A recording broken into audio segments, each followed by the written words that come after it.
जहां दुख का लेश भी नहीं है, शोक विषाद चिंता भय इनका प्रवेश ही नहीं है, वो महासुख प्रभु के आश्रित, प्रभु के निरंतर चिंतन परायण उपासक को प्राप्त होता है। उस उपासक को कभी भी किसी भी तरह की ना जीवन निर्वाह की चिंता करनी पड़ती है, ना परम पद की चाह ही करनी पड़ती है। जैसे पिता की संपत्ति पर पुत्र का स्वयं अधिकार हो जाता है, ऐसे भगवदाश्रित अनन्य चिंतन परायण सुख दुख को समान भाव से सहने वाला उपासक परम पद का अधिकारी स्वयं हो जाता है।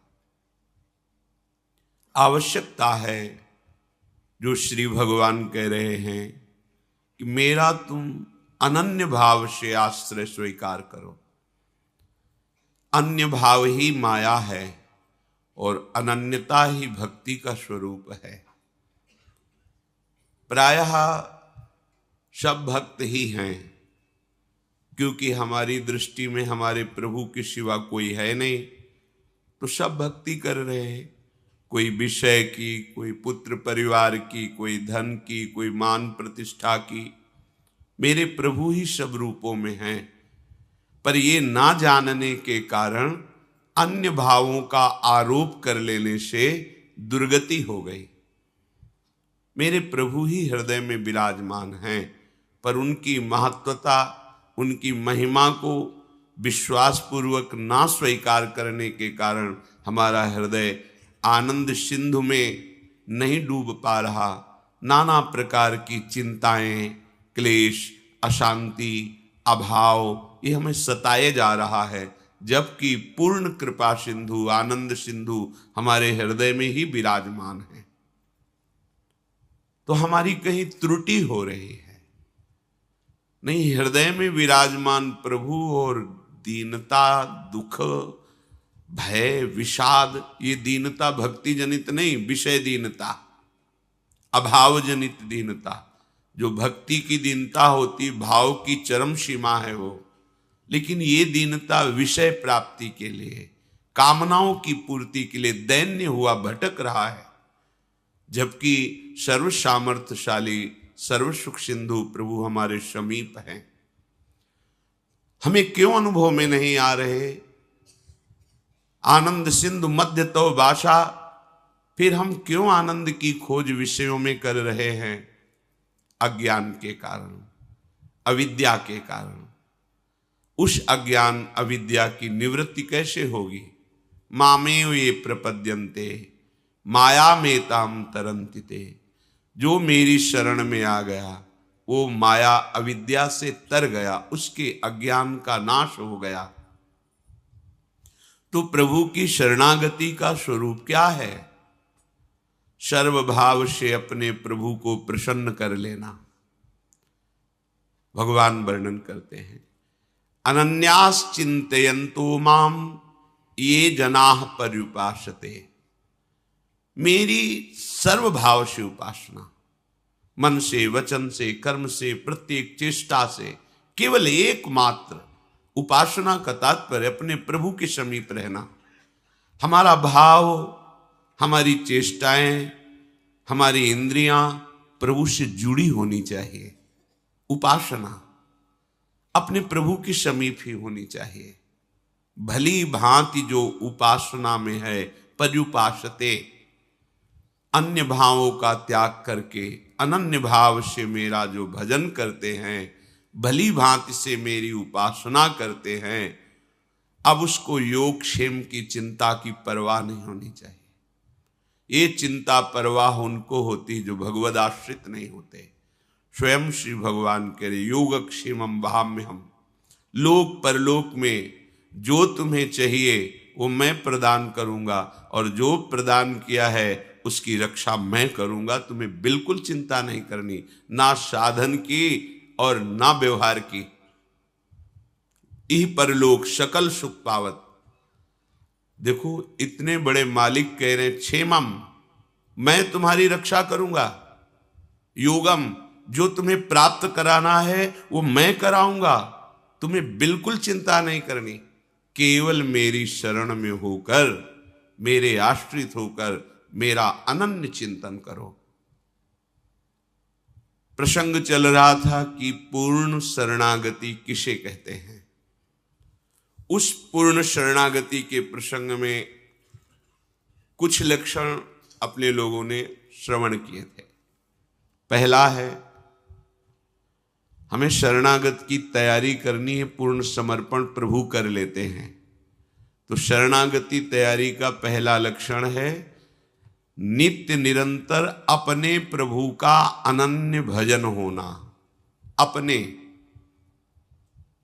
हम किसी और का भजन नहीं कर रहे, अपने प्रभु का कर रहे हैं, तभी नित्य निरंतर होता भी है। अपने प्रभु के सिवा मेरा कोई अपना नहीं। इस अपने शब्द में कोई भी वस्तु, व्यक्ति, स्थान, पद, प्रतिष्ठा नहीं आनी चाहिए। अपनापन आपका सुरक्षित केवल प्रभु के लिए हो। हम लोग यहां चूक कर बैठते हैं, किसी न किसी को अपना मान लेते हैं। अपना धन, अपना जन, अपना बल, अपना ज्ञान, अपनी तपस्या, अपना व्रत, अपना नियम। कोई बिरला ही होता है जो केवल प्रभु को अपना मानता है, अपनापन केवल प्रभु को। फिर तो बात बन गई। फिर तो मतलब ऐसी जीवन में दिव्यता आएगी कि आप खुद अनुभव करेंगे। शब्द याद कर लीजिए, अपनापन केवल प्रभु से। दूसरा कोई अपनेपन को ना लेने पावे, यही हमारी सावधानी है। पर हमारे हृदय में जांच करके देखा जाए तो सब जगह अपनापन हो सकता है, लेकिन प्रभु से नहीं। तो कैसे जांच की जाती है हृदय की, जिससे हम ये जान पावे कि प्रभु से अपनापन है या किसी वस्तु व्यक्ति से? तो जिसके मिलने से प्रभु का विस्मरण हो जाए तो उससे विशेष अपनापन है, क्योंकि उससे कम अपनापन वाले को हम भूल जाते हैं, ज्यादा अपनापन वाले की स्मृति आ जाती है। यदि किसी व्यक्ति, वस्तु, पद, प्रतिष्ठा, स्थान की प्राप्ति पर अपने प्राण प्रीतम प्रभु का विस्मरण हो जाए तो अभी अपनापन हम पूरा नहीं दे पाए। प्रभु छोटे हो गए, उनका अपनापन कम हो गया और संसार के संबंध, भोग सामग्री, यश, कीर्ति, प्रतिष्ठा ये ज्यादा हो गई। हृदय में देखो, प्रभु के समान केवल प्रभु ही हैं और हमारा अपनापन केवल उनके लिए है।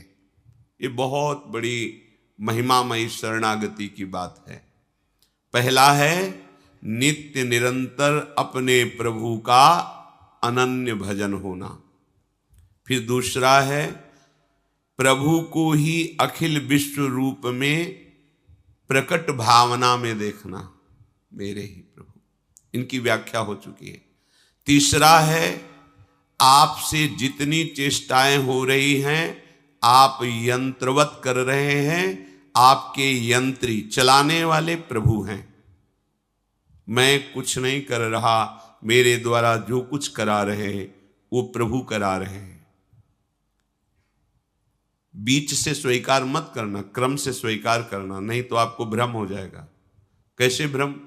आपने ये बात स्वीकार कर ली केवल अपनी बुद्धि से कि जो कुछ करा रहे हैं प्रभु करा रहे हैं, फिर अब विधि निषेध की क्या बात रह गई?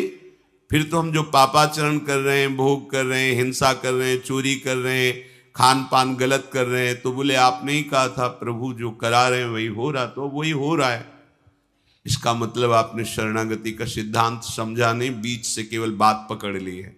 इसलिए कह रहे सावधान।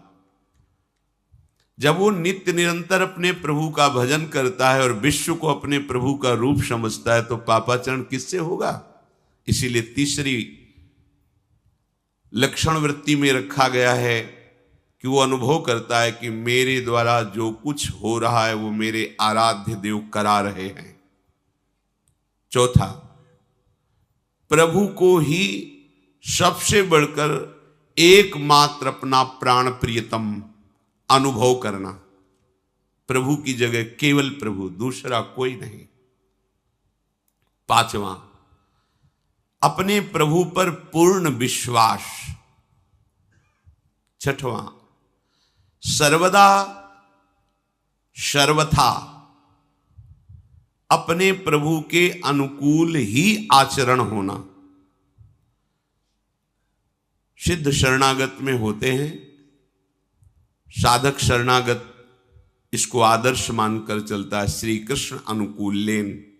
कभी वो अपने प्रभु के प्रतिकूल आचरण नहीं कर सकता। प्रभु के अर्थात जो भगवान ने आदेश किया है श्रीमद् भागवत जी में, गीता जी में और संतों की, गुरुदेव की वाणी में बैठकर, कभी उसके प्रतिकूल आचरण उससे नहीं होते। सातवां, सब कुछ प्रभु का समझना और प्रभु से कभी कुछ ना चाहना। हमारा शरणागति, हमारा भजन प्रभु से लेने के लिए नहीं है, प्रभु को प्राप्त करने के लिए है। प्रायः प्रभु का भजन प्रभु से अपनी कामनाओं की पूर्ति के लिए, चाहे वो मोक्ष कामना ही क्यों न हो, बड़ी प्रशंसनीय है मोक्ष कामना, पर ये प्रेमी महाभागवतों की बात हो रही है जो मोक्ष का भी त्याग कर चुके हैं। प्रभु का भजन केवल प्रभु के लिए करना। अब जब हमारा शरीर, मन, जीवन प्रभु को समर्पित है, तो जिनके प्रति समर्पित है उन्हीं के लिए भजन करना। ये तो समर्पित है जीवन। अब हमारा कुछ बकाया ही नहीं रहा, जो कुछ हमारा अपनापन था वो सब प्रभु के चरणों में समर्पित है। तो सिद्ध पुरुष में ऐसी वृत्ति रहती है, पर साधक को ऐसी धारणा करनी पड़ती है, सब कुछ प्रभु का समझना और केवल प्रभु के लिए ही भजन करना, प्रभु से कुछ नहीं चाहना। तो लगेगा फिर क्या भजन का आनंद हुआ? अरे बाबरे, जिसने एक निमिष मात्र में अनंत ब्रह्मांडों का सृजन कर दिया अपने आनंद सिंधु के एक बिंदु के शिखर से, अब वो आनंद सिंधु मिल गया तो अब और क्या चाहिए? कोई चाह ही नहीं रह जाएगी। उस स्थिति में तो आइए। आठवां, प्रभु के प्रत्येक विधान में परम प्रसन्न होना।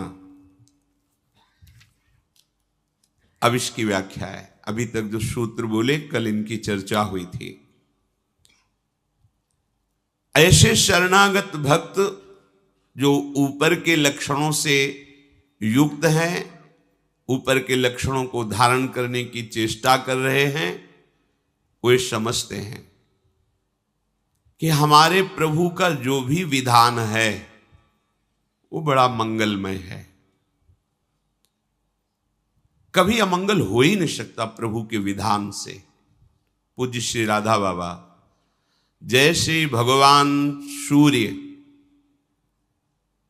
उपस्थित है तो अंधकार ढूंढने पर भी नहीं मिलता, तो हम भगवान सूर्य को अगर ऐसा कहें कि तुम्हारी ताकत हो तो अंधकार करके दिखाओ, तो वो असमर्थ है, क्योंकि वो जब सामने होंगे तो अंधकार टिकेगा ही नहीं। ऐसे ही अगर विनोद की भाषा में भगवान से कहें कि तुम्हारी ताकत हो तो अमंगल करके दिखाओ, तो भगवान कभी अमंगल कर ही नहीं पाएंगे, उनकी सामर्थ्य नहीं। अमंगल हम करते हैं और मंगल भगवान करते हैं। कैसे? भगवान जब कभी क्रोधित हुए दिखाई देते हैं और उनका वध करते हैं, तो उनको वो परम पद मिलता है जो ऋषि मुनि साधना करके प्राप्त करना चाहते हैं। क्या हुआ? अमंगल हुआ क्या? अरे महामंगल हो गया। तो मंगल भवन प्रभु को अगर कह दिया जाए कि तुम्हारी ताकत हो तो अमंगल करके दिखा देना, तो एक विनोद की भाषा में कह सकते हैं कि भगवान की ताकत ही नहीं कि अमंगल कर सके, क्योंकि वो मंगल भवन है।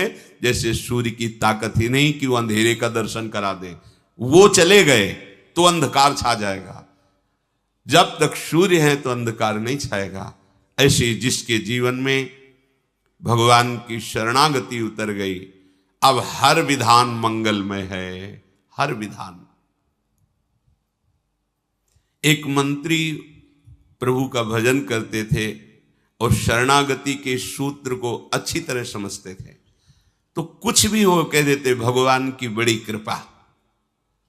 तो एक दिन राजा शिकार खेलने के लिए जाते ही हैं, जो प्रजा के नाशक पशु हैं, जो रुग्ण पशु हैं, जिनके द्वारा संक्रामक रोग फैलते हैं, उनको वध करके प्रजा को सुरक्षित रखते हैं। उनका शिकार खेलना स्वाद के लिए नहीं होता, प्रजा रक्षा के लिए होता है। मंत्री भी साथ थे, तो किसी पशु का पीछा किया और बड़े आवेश में आए, सावधान नहीं रहे तो प्रत्यंचा से अंगूठा कट गया। और उनका मंत्री अंगूठा कट गया, उनको भगवान ने बहुत अच्छा किया, बड़ी कृपा। उनके ये शब्द ही थे, क्योंकि जानते थे भगवान का प्रत्येक विधान परम मंगलमय होता है। बड़ा गुस्सा आया उनका, दुष्ट कहीं का, तो हमारा मंत्री या दुश्मन है, हमारा अंगूठा कटा, तो कहता भगवान ने बहुत अच्छा किया, बड़ी कृपा हुई, इसको बंदी बनाया जाए, तुरंत कड़ी सजा के द्वारा इसे जेल में रखा जाए। राजा का आदेश। उनका बड़ी कृपा महाराज, भगवान की बड़ी कृपा, बहुत अच्छा किया भगवान। पागल हो गया है मंत्री, मंत्री पद से हटा के इसे जेल में रख रहे, कह रहा भगवान ने बहुत अच्छा किया, बड़ी कृपा। कुछ दिन बाद वैद्यों के द्वारा अंगूठा ठीक हुआ। स्वभाववश फिर शिकार खेलने के लिए गए। एक पशु का पीछा किया, जो राज सैनिक थे वो जंगल की गलियों में पीछे रह गए और वो आगे निकल गए। पशु का पीछा करते हुए उधर कोई बलशाली राजा के परिकर बलि देने के लिए पुरुष की खोज कर रहे थे। भद्रकाली को प्रसन्न करने के लिए नर बलि का उन्होंने संकल्प लिया था। ये मिल गए राजा, इनको ले गए, स्नान आदि करा के जब वो पुरोहित के सामने ले गए जहां बलि दी जाती थी, तो पुरोहित ने सर्वांग पुष्टता का निरीक्षण किया कि सर्वांग पुष्ट है कि नहीं। तो देखा तो अंगूठा कटा हुआ था। उन्होंने कहा ये अंग भंग पुरुष की बलि नहीं दी जाती, छोड़ो इसको, छोड़ दिया। अब वो मनाए कि बात तो सही थी, अगर भगवान कृपा करके अंगूठा ना काटते तो आज गला कट जाता। मंत्री ने ठीक कहा था, भगवान का हर विधान मंगलमय होता है। वापस आए, मंत्री को सादर बुलाया और कहा आप जो कहते हैं आज मुझे समझ में आया, अगर मेरा अंगूठा न कटा होता तो मेरा गला कट जाता। पूरी बात बताई। आप कहते हैं भगवान की बड़ी कृपा, भगवान ने अच्छा किया, ये बात तो समझ में आ गई, लेकिन तुम मंत्री पद से हटा करके कड़ी सजा भोग रहे हो जेल में, इसके लिए भी कहा भगवान की बड़ी कृपा, भगवान का मंगल विधान, इसमें क्या कृपा आपने देखी? तो उनका महाराज सैनिक भले पीछे रह जाते, लेकिन जहां आपका घोड़ा होता वहां मेरा होता। आप बंदी बनाए जाते और मैं बंदी बनाया जाता। आपका तो अंगूठा कटा था, आप बच जाते, लेकिन मेरी बलि चढ़ जाती, इसलिए भगवान ने मुझे जेल में रख दिया। भगवान की बड़ी कृपा। जो भक्त होता है वो हर विधान और निश्चित परम कृपा छुपी होती है। अपने को लगता है कि भगवान ऐसा क्यों किए, ऐसा क्यों किए, लेकिन उनके विधान में परम मंगल होता। कई बार प्रताप राय जी के चरित्र में उदाहरण में दिया है,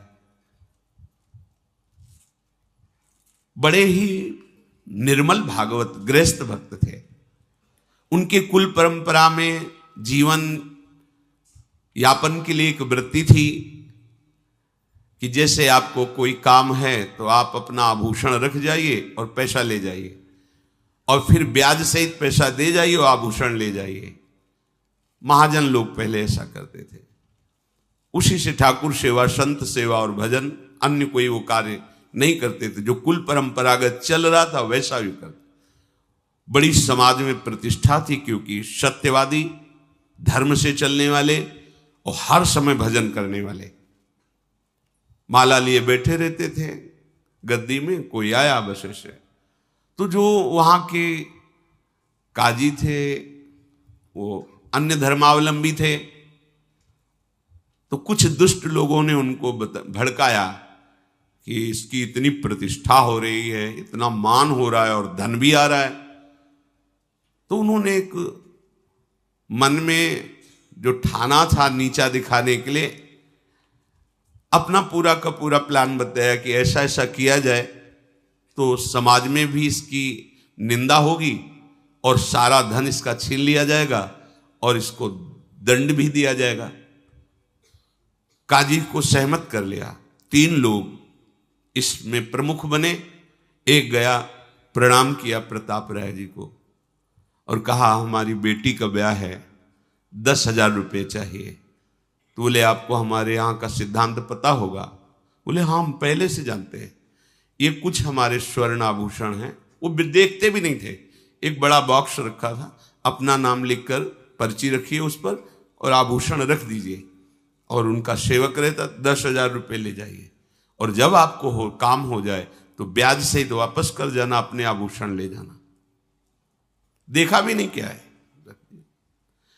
थोड़ी देर बाद दूसरा आया, हमारे घर में खाने को भी नहीं है, हमें अर्थ चाहिए, तो हमारे स्वर्ण आभूषण ये हैं, आप बिल्कुल 10,000 3 लोग ले गए और अपने आभूषण ऐसे रख गए पर्ची लगा।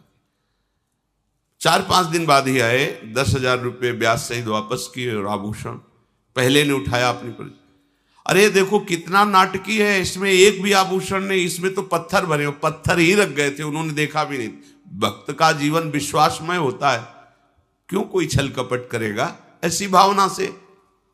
थोड़ी देर में दूसरा गया, थोड़ी देर में तीसरा गया, तीनों ने अरे देखो ये नाटक, हमारा स्वर्णाभूषण हटा करके पत्थर भर के रखा है, हमने तो ब्याज से इसको पैसा दिया। ऐसा थोड़ी देर में काजी को बुला लिया, काजी ने आतंक मचा दिया।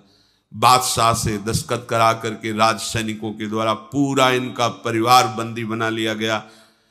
इन्होंने अपनी पत्नी को कहा ठाकुर जी लो आभूषण लो, पीछे की खिड़की से भाग जाओ, ये कोई भगवान की लीला हो रही है, हमारे द्वारा तो कोई गलती हुई नहीं।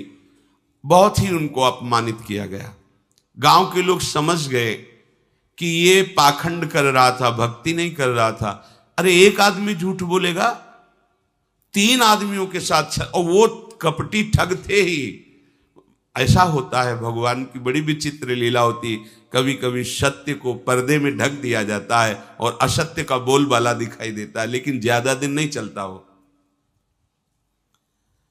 इनको बंदी बना लिया गया, सारी संपत्ति अपहरण कर ली गई।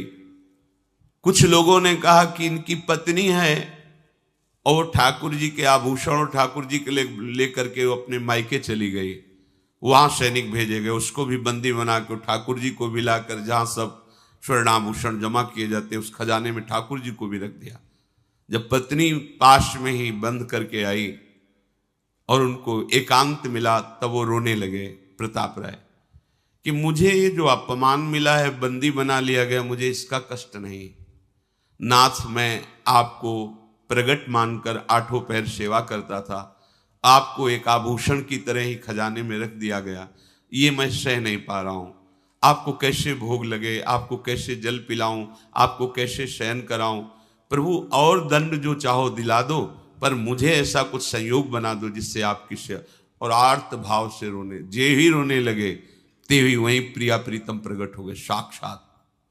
ओह, जो बड़े बड़े ऋषि मुनियों की आकांक्षा होती साधना करते हुए, वो आराध्य देव कैसे मिलते हैं। उनका विधान कड़ुआ हो सकता है, लेकिन परिणाम महामंगल में, लूट गए चरणों में। तत्काल भगवान ने कई विश्वसनीय जनों को, अधिकारियों को प्रेरणा दी कि ये निर्दोष है।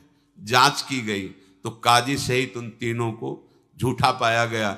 बादशाह की तरफ से उनको दंड मिला और पूरे नगर में ससम्मान के साथ प्रताप राय जी को फिर स्थापित, उनकी प्रतिष्ठा, उनका मान, उनके ठाकुर, उनकी संपत्ति। और राजा ने कहा आज के बाद सदैव हमारा सहयोग रहेगा। क्या हुआ? थोड़ी देर के लिए कड़ुआ विधान नजर आया, लेकिन भगवत साक्षात्कार का योग बन गया। जो भक्त है उसके हृदय में निश्चय हो जाता है कि अब जो होगा वो सब मंगल विधान भगवान का होगा। एक होता है सहना कि अब क्या करें, भगवान है जो करेंगे, सहना ही पड़ेगा।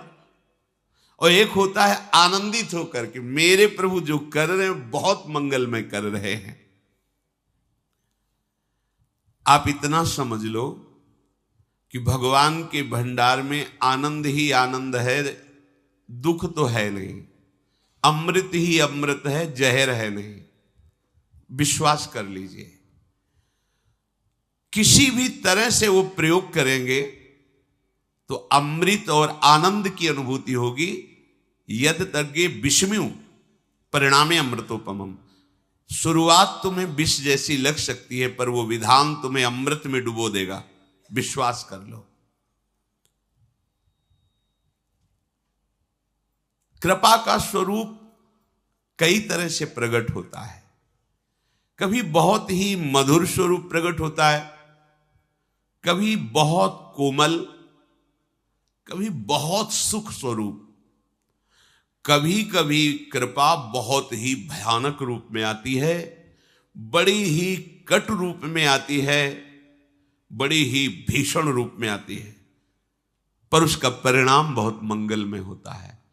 उपासक मृदु कोमल मधुर कृपा या कटु भीषण दुखमयी इन दोनों के भेद को नहीं देखता, केवल कृपा देखता है। कृपा है आपकी, कृपा है। बड़े लीला बिहारी है, उनकी लीला वही समझ सकते हैं या जिसको समझा दे। वामन रूप से जाते हैं, 3 पग भूमि मांगते हैं, नाप करके एक ही पग में ब्रह्मलोक तक, दूसरे में सब ब्रह्मांड। बोल बड़ा दानी बनता था, बांध दिया वरुण पास में और कहा अब बोल तीसरा पग कहां से दे। 2 पग में सब नाप लिया। ये बड़ी भीषण कृपा का स्वरूप है। सब आसपास भगवत पार्षद खड़े हुए हैं जो पूरी सृष्टि का लय सृजन पालन करने की सामर्थ्य रखते हैं, और भगवान गर्जना करके कह रहे, बड़ा अहंकार करता था, 3 पग पृथ्वी का दान कर दूंगा, अपने को दानी अब पूरा कर। मुस्कुराए बलि जी महाराज, प्रभु अभी तो आपको प्रणाम भी नहीं किया है। प्रणाम भी कैसे करूं, आपने तो बांध रखा है। प्रार्थना करता हूं कि जिन श्री चरणों के नपने से आपने मांगा था, उन्हीं श्री चरणों से 2 में तो संपत्ति नाप ली, अब 1 में संपत्तिवान को नाप लीजिए। अपने चरण हमारे माथे पर पधराइए और मुझे। भगवान बंध गए, बलि जी को नहीं बांधा, बंध गए। करुणा समुद्र भगवान मुस्कुरा दे, बोले तुम्हें तनिक भी क्षोभ नहीं हो? बोले प्रभु क्षोभ किस बात का। प्रहलाद जी आ गए, स्तवन कर रहे हैं, उनकी पत्नी स्तवन कर रही। भगवान ने कहा आज के बाद द्वारपाल मैं तुम्हारा। आज भी भगवान बलि के द्वारपाल बने हुए खड़े हुए हैं, आज भी। बोलो, भगवान ने बलि को बांधा या बलि ने भगवान को बांध दिया? लेकिन कृपा इतनी भीषण दिखाई दे रही थी कि कोई मंगल का विधान ही नहीं समझ में आ रहा था। इतने बड़े महान भक्त को भगवान ने वरुण पास में, जिसमें प्रतिपल मृत्यु का कष्ट होता है, वरुण पास प्रतिपल जकड़ता जाता है, प्राणों को भीषण कष्ट होता है। तो कृपा मृदु भी हो सकती है, भीषण भी हो सकती है, पर भक्त मृदु और भीषण नहीं देखता, केवल कृपा देखता है। तो परिणाम में कृपा सिंधु को अपने हृदय में, अपनी दृष्टि में, अपने प्राणों में, अपने जीवन में, बाहर भीतर उनकी कृपा ही कृपा, उनका अनुभव करता है। विश्वासी शरणागत भक्त प्रभु को दौड़ते हुए अपने प्रति मारने की भावना से आते देखकर भी बिल्कुल भय नहीं होता, आनंदित होता है। भीष्म जी कौरवों के पक्ष में हैं, भगवान अर्जुन जी के सारथी हैं। भगवान ने प्रण किया था हम कोई अस्त्र नहीं गएंगे महाभारत के युद्ध में। भीष्म जी ने कहा मैं गंगा का पुत्र नहीं कहलाऊंगा यदि आपको अस्त्र धारण करने के लिए विवश न कर दूं तो। भीष्म जी ने ऐसे बाणों की वर्षा की कि अर्जुन जी की कोई बस नहीं रह गई। महावीर हैं भीष्म जी। और भगवान के भी शरीर में बाण रूपी पुष्पों की झड़ी लगा दी। अर्जुन को, भगवान को अपने बाणों की परवाह नहीं। जब अर्जुन को देखा कि ना तो प्रत्यंचा चढ़ा पा रहे हैं, क्यों जे ही प्रत्यंचा पे काट दिया था, प्रत्यंचा काट दी, हर जगह से असमर्थ कर दिया अर्जुन को। कूद पड़े रथ से, उठाया रथ का पहिया और भागे भीष्म को मारने के लिए। ये देखो कृपा, अपनो परण विशार भगत को पूरो परण निभाऊं।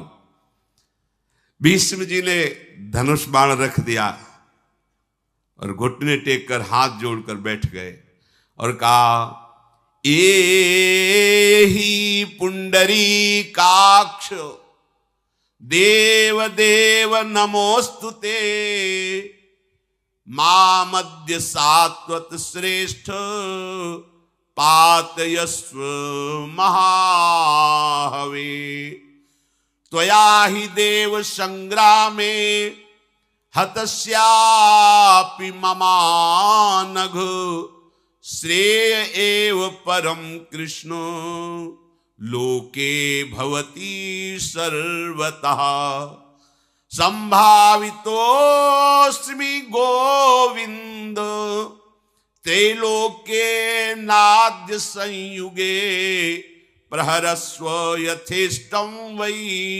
दासोऽस्मि तव चानघ। सर झुका दिया, कहा आइए आइए पुंडरीकाक्ष, हे देवदेव नमस्कार है नमस्कार है। आप अपनी महिमा से उतरकर भक्त के प्रण को पूर्ण करने के लिए ये रूप धारण, भगवान क्रोधातुर होकर आगे बढ़ रहे हैं। हे गोविंद, हे श्री कृष्ण, आज मैं जगत में परम सम्माननीय हो गया, क्योंकि आपके हाथ से मारा जाऊंगा। और पहली बात, आपने अपनी प्रतिज्ञा हटाकर मेरे प्रण को पूरा किया। स्वागत है, आइए। मैं आज त्रैलोक में सम्मानित हो गया। आप मुझ पर मन चाहा प्रहार कीजिए, मुझे बहुत सुख होगा, क्योंकि मैं अपने स्वामी के हाथ से मारा जा रहा हूं। भगवान भयंकर क्रोध करके दौड़ते हुए दिखाई दे रहे। भीष्म जी को बड़ी मृदु कृपा का अनुभव हो रहा है। मेरे प्यारे, मेरी बात रखने के लिए अपनी बात को हटा दिया। आओ, स्वागत है आपका।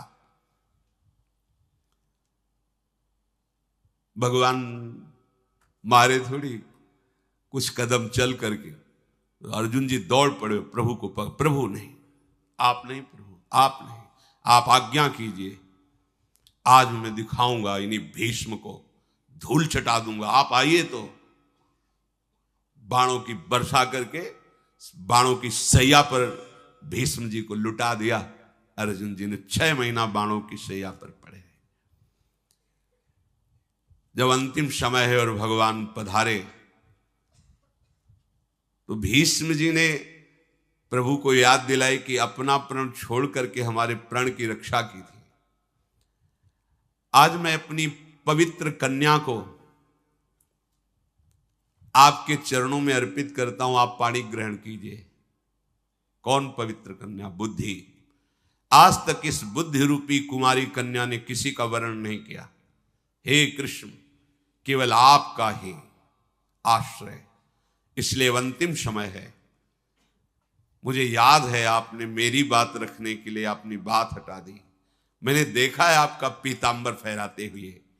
वापट पीत की फहरान, करधरि चक्र चरण की धावनी, नहीं बिसरती वह बाण।